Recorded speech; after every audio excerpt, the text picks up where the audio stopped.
आज है 26 अगस्त और वक्त हो रहा है 11:30 AM। शुरुआत करते हैं आज की कुछ खास खबरों से।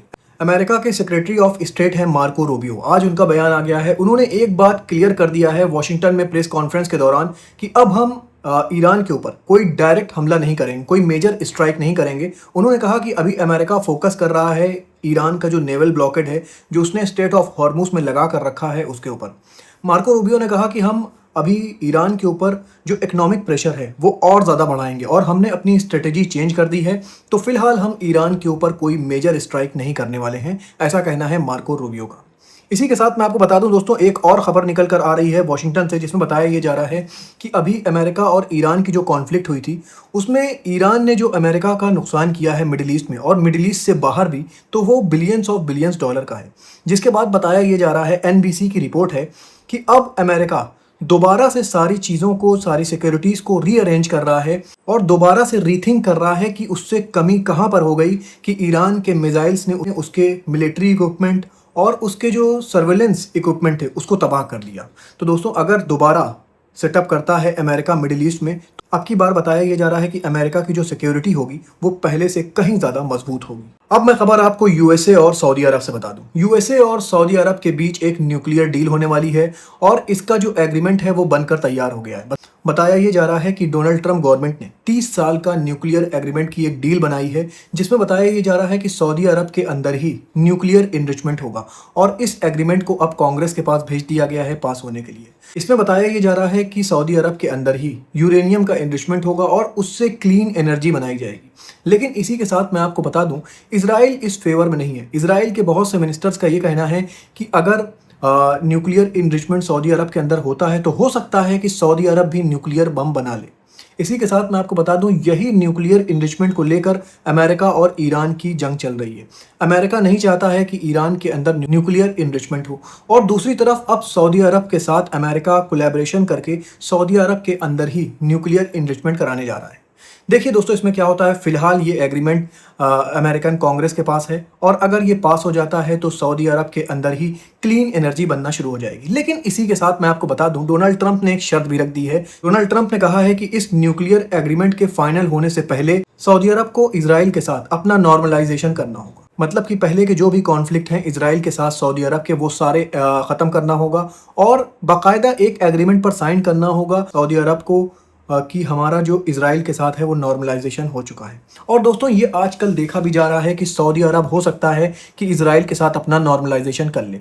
जैसे मैंने आपको बताया था कि बहुत सी सूरे, बहुत सी हदीस और बहुत सी चीज़ों को जो सऊदी अरब की टेक्स्ट बुक है उससे हटाया गया है। जैसे कि इजराइल के ख़िलाफ़ जो हार्श वर्ड यूज़ हुए थे सऊदी अरब की टेक्स्ट बुक में, ग्रेड 1, ग्रेड 7, ग्रेड 12 में, तो उन सब को हटा दिया गया है। जैसे कि इजरायली ज़ियोनिस्ट, इन सब वर्ड को हटा दिया गया है और इनकी जगह पर दूसरे फॉर्मल वर्ड को यूज़ करा गया है। इससे ये पता चल रहा है कि सऊदी अरब का झुकाव अब इजराइल की तरफ बढ़ता जा रहा है और आने वाले वक्त में आप देखेंगे कि सऊदी अरब और इजराइल के बीच में नॉर्मलाइजेशन हो जाएगा। और अमेरिका का भी कहना है कि जब सऊदी अरब अपना नॉर्मलाइजेशन इजराइल के साथ कर लेगा, उसके बाद ही ये एग्रीमेंट अपने फाइनल स्टेज में पहुंच पाएगा। और सऊदी अरब इस वक्त डेस्परेटली ये चाहता है कि वो न्यूक्लियर इनरिचमेंट करे अपनी कंट्री के अंदर। देखिए दोस्तों, इसमें आगे क्या होता है, मैं इसकी अपडेट रिपोर्ट लेकर आपके पास आता रहूंगा। एक खबर मैं आपको और यूएसए से बता दूं। यूएसए का ब्लैक हॉक हेलीकॉप्टर आज ट्रेनिंग के दौरान गिर गया। बताया ये जा रहा है इसमें कुछ खराबी आ गई थी, जिसकी वजह से ये अपने आप ही ट्रेनिंग के दौरान गिर गया और इसमें जितने लोग सवार थे वो अभी फिलहाल सेफ हैं। मैं खबर आपको चाइना से बता दूं। चाइना अपना लार्जेस्ट मिलिट्री बेस बना रहा है। बताया ये जा रहा है ये चाइना के जो यांगोंग आइलैंड है उस पर बना रहा है, जो कि 14 किलोमीटर दूर है एंटीलोप रीफ से। दोस्तों, बताया ये जा रहा है कि यहाँ पर चाइना ने अपना हैवी मिलिट्री इक्विपमेंट पार्सल करना शुरू कर दिया है। एक तरफ तो चाइना अपनी टेक्नोलॉजी की ताकत को बढ़ाता जा रहा है, लेकिन दूसरी तरफ उसने अपनी मिलिट्री की ताकत को बढ़ाना इग्नोर नहीं किया है, जिससे ये पता चल रहा है कि चाइना आने वाले वक्त को भी अपनी नज़र में रखा हुआ है उसने, और वो जानता है कि आने वाले वक्त में जिस कंट्री के पास मिलिट्री पावर होगी वही सस्टेन करेगी। इसी के चलते बताया ये जा रहा है कि चाइना अपना सबसे बड़ा मिलिट्री बेस बना रहा है इस आइलैंड पर और रिपोर्ट के हिसाब से बताया ये जा रहा है कि बहुत जल्दी ये बेस बनकर तैयार भी हो जाएगा। अब मैं खबर आपको रशिया और यूक्रेन से बता दूं।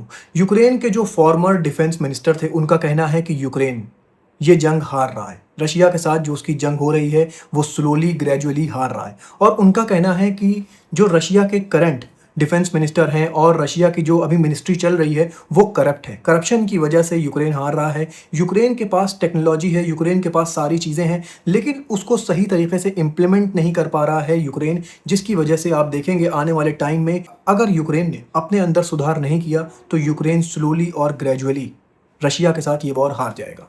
ऐसा कहना है यूक्रेन के फॉर्मर डिफेंस मिनिस्टर का। खबर आपको इजराइल और यूके की बता दूं। दोस्तों, जिस तरह से इजराइल अपना सेटलमेंट बढ़ाता जा रहा है वेस्ट बैंक के अंदर, जिस तरह से वो गाजा के ऊपर अटैक करता जा रहा है, इसको लेकर अब यूके का भी बयान आ गया है। यूके के नए प्राइम मिनिस्टर एंडी बर्नम ने कहा है कि बहुत जल्दी हम इजराइल के ऊपर कुछ सैंक्शंस लगाएंगे और बताया ये जा रहा है ये सैंक्शंस काफ़ी ज़्यादा सख्त होंगे।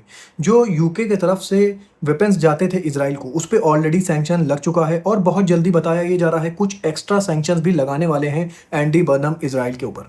अब एक खबर मैं आपको और यूके से बता दूं। यूके के प्राइम मिनिस्टर एंडी बर्नम ने अभी विजिट किया था यूक्रेन और उन्होंने कहा था कि बहुत जल्दी हम अपने जो क्रूज मिसाइल हैं, लॉन्ग रेंज के मिसाइल हैं, उनको बनाने के जो तरीके हैं वो यूक्रेन के साथ शेयर करेंगे, उसके मटेरियल यूक्रेन के साथ शेयर करेंगे। इसी को लेकर रशिया का भी बयान आ गया है। रशिया ने कहा है कि अगर यूके ऐसा करता है तो हम यूके को एज अ डायरेक्ट सप्लायर देखेंगे यूक्रेन का। हमारी नज़र में फिर यूके से आने वाले कोई भी जो शिपमेंट होगा वो प्राइम टारगेट होगा, ऐसा कहना है रशिया का। अब दोस्तों, एक इंपॉर्टेंट बात, आप अपने इस कुरानिक प्रॉम्प्ट यूट्यूब चैनल को सपोर्ट करने के लिए मेरा ज्वाइन मेंबरशिप का प्लान ले सकते हैं। आप मेरे यूट्यूब की जब होम स्क्रीन पर जाएंगे तो वहाँ पर ज्वाइन मेंबरशिप का एक ऑप्शन है, वहाँ से आप वो प्लान ले सकते हैं, जिससे क्या होगा कि मेरे चैनल को सपोर्ट मिलेगा और मैं आपके पास ऐसे ही जेन्युइन खबरें लेकर आता रहूँगा। अब मैं आपको वेदर रिपोर्ट बता दूं।